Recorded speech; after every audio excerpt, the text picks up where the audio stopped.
Hello there, my name is Aaron and I'm a non-professional hobbyist who likes to kit bash things out of old toys and everyday junk. And as you'll have noticed, this kit is neither old nor junk. It was on sale in a local shop, cheap enough to be butchered with my monkey looking hands into a hover car. Now I'm classing this version of my hover car as version 2.0, as I made my first hover car way back over a year ago when I had a puzzle wooden vehicle kit that I made into a chitty chitty bang bang vehicle. So this time I'm going all in like Phil Lack at the poker table, so let's start scratching that build. I suppose I best follow the instructions for once, because if I don't I'll probably end up making a pocket knife and not a Ford Mustang. So some quick shots of me, a grown adult struggling with a 6+ Build It toy. Well, to be fair, the instructions for this toy are a lot clearer than that of actual Lego, so Lego take note. And there was no tantrums, no me throwing my dummy out of the cart, because all this fitted perfectly, which was fantastic. And so I just, once complete, put it to one side and started on the base. While I put this finishing touches together, I'll put on screen some subscribers to the channel who left comments that made me chuckle. And if you want a mention on the channel, just be a subscriber and leave the code word at the start of your comment. It's that simple. Also, don't forget to like and subscribe.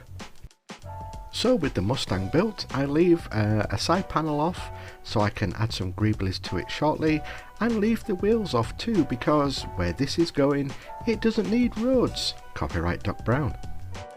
I want to showcase the vehicle once it's built, so I rustle up a little base using yet another ceiling tile from the bathroom we never use. And while that glue dries, I get back to working on the car. As you can see, I masked off the windows because I know how accident prone I can be and would lose my shit if I broke the windows at this stage of the build. And I quickly take off the nubs that would hold the wheels to the car. By chance, I have a little bit of this small thinner piping, which is just the correct size to fit nicely in the wheel arches. I decide I want the vehicle to look like it's still being worked on, so take off one of the side panels, but I've got these little nubby bits that need to be cut off, so using my cutters I'll just quickly take them off, but it will leave holes which I will greebly up and cover very shortly.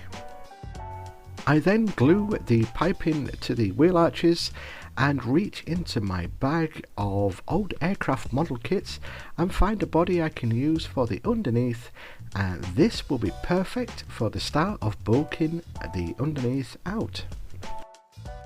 Some random aircraft cone can go on the front of the Mustang because I like the way it looks.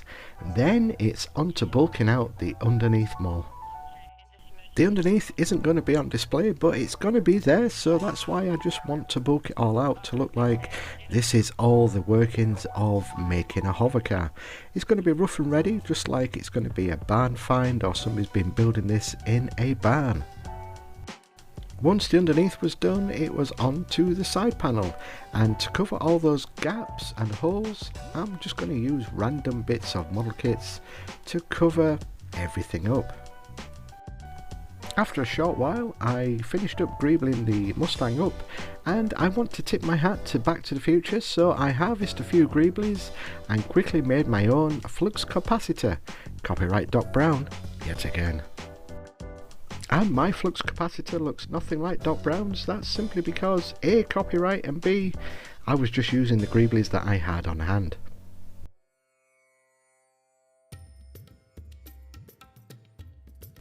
I attach some engine doodahs to the pipes to look like thrusters on each of the wheels. Then I try and work out how I can make my Mustang look like it's hovering off the base. To achieve this, I use a little stiff wire, which should do the trick, hot glue it down and place the vehicle on the wire. Well, wouldn't you know, it actually works and it sits just nicely. Result, feeling very smug with myself, I decide to paint the base with Vallejo's tarmac paint, which will be totally redundant later on in the build, and you'll understand why shortly. While I'm drying this tarmac paint, I realise that I want this to be a barn find, and most barns don't have tarmac inside the barns, it's more wooden stuff. So I'm going to redo this and put coffee stirrer sticks down as wooden planks. So let's move on to the code word for this week. If you want to leave a comment, put this code word at the start of your comment, just so I know you got here before skipping to those glamour shots. And the code word is Biff. Also, please like and subscribe. Thanks a million. So the Mustang's on the painting turntable, and I just hit it all with a primer of white or off-white, probably grey, which is technically off-white. Anyway, I'm going to prime it first, an off-white colour. To achieve the rust effect that I want for this vehicle, I then go over the primer with a reddish brown sort of colour. Just hit that everywhere with the paint. To achieve the chipping effect, I'm going to use some drawing gum and just dab everywhere that I think rust would appear on a vehicle that's been left in a barn for many years. So I do this all the way around the vehicle. Once that had all dried, I then painted the car a green, but not fully, so you still had some of the brown showing through, just so it looked like it was weather worn.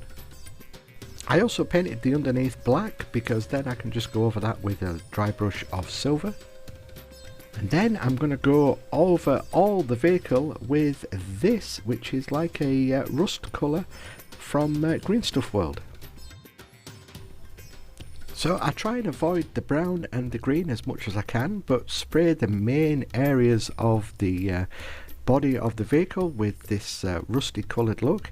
But I still want the patches of green and brown to come through in certain areas.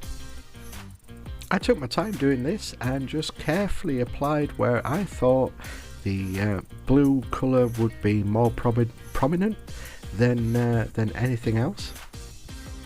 Then when everything had dried, just using my thumb, I just rubbed off the drawing gum to reveal chipping.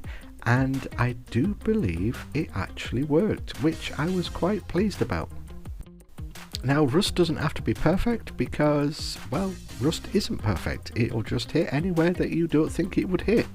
And I kind of guessed that this side panel looks okay with the chipping bits. Well, it looks okay to me, and I'm quite chuffed about this. I did the same thumb technique to the main vehicle. Just rubbed off the drawing gum and to reveal all the chipped pieces of paintwork. The underneath of the car gets a quick dry brush of silver, and then I'll just add little spots here and there using sort of like an antique brass colour, just to make some highlights stand out, even though you're not going to see it in the final shots. I know it's there. Once all the paintwork had dried, I peel off the masking tape from the windows and realise I never painted the interior. Only one thing to do, and that's not to panic, which I did basically at the start. So what I do is I mask off an area to look like wiper blades and gently spray grey onto the windows to make it appear dirty. Then drag a wet brush down to give it sort of like streaky looks, to make it look like there was dust and dirt accumulated on the windows. It's a quick fix because I can't pull this car apart anymore, and it'll do for now. While all that dries, I rustle up a quick wall using foam board, and yes, you guessed it right, from the tile in the bathroom. Then, using some small little posters that I printed off, and this is a first for me, ladies and gentlemen, I teabagged the posters using a tea bag. I don't know what your dirty minds were thinking, but just using a tea bag which has been soaking in water, I just try and age the posters a little bit and let them to dry. So I'll just do some quick shots of me assembling everything together, and then it'll be on to the glamour shots. So all that's left for me to say is thank you very much for stopping by and watching the video. Hope you liked the build. Glamour shots are next, and until next time, keep scratching that build, everybody. Thanks for watching.